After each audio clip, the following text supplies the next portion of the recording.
मुल्क भर की तरह शहजादकोट के शहरी भी महंगाई की बायस खाने पीने की अशिया समेत फ्रूट और दीगर चीज़ों की बढ़ती हुई कीमतों की वजह से बहुत सी मसाइल का शिकार हैं।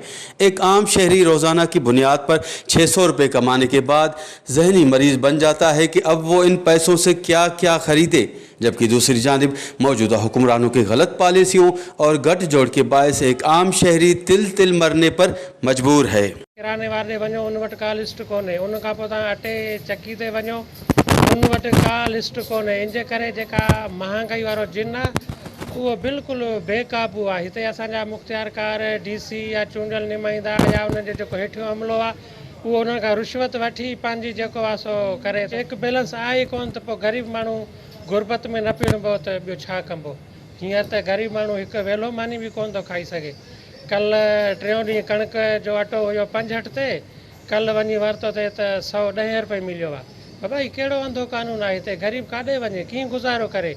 3 टाइम जेके माण्हू मानी घर में कंदा ख़ुदा जो कसम त हिकिड़े टाइम जे लाइ बि तकलीफ़ में आहिनि। बटालू या बसर या हिन वक़्तु तव्हां टमाटर ॾिसो बि 300 खां 250 खां 300 रुपए ताईं किलो आहे साईं।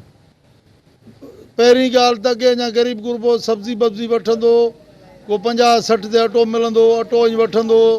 हाणे ॿुधायोसीं अटो बि महांगो थी वियो आहे सफ़ा 4400 रुपया मण कणिक जो अटो। साईं ॿुधायो त ग़रीब माण्हू खाए काॾूं। असां हिकिड़ा मिसकिन माण्हू ग़रीब माण्हू हिकिड़ी तगारी जो कमु कयूं, असांखे बचे 1000 रुपयो रोज़ु। 1000 रुपए में साईं सुबुह जो 200 रुपए जी चांहि कयूं था, पती कयूं, पंती खंडु खीरु थिए त वधीक, पर पाणी करे चांहि पीऊं था बि 200 रुपए जी शइ थी उहा।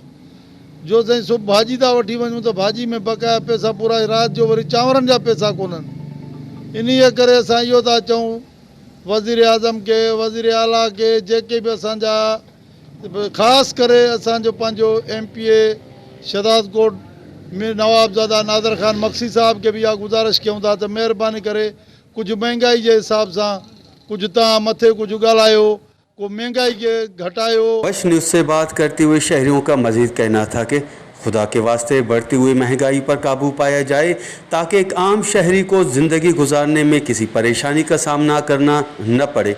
कैमरा टीम के साथ गुलाम अली ब्रावई, वश TV, शहजादकोट।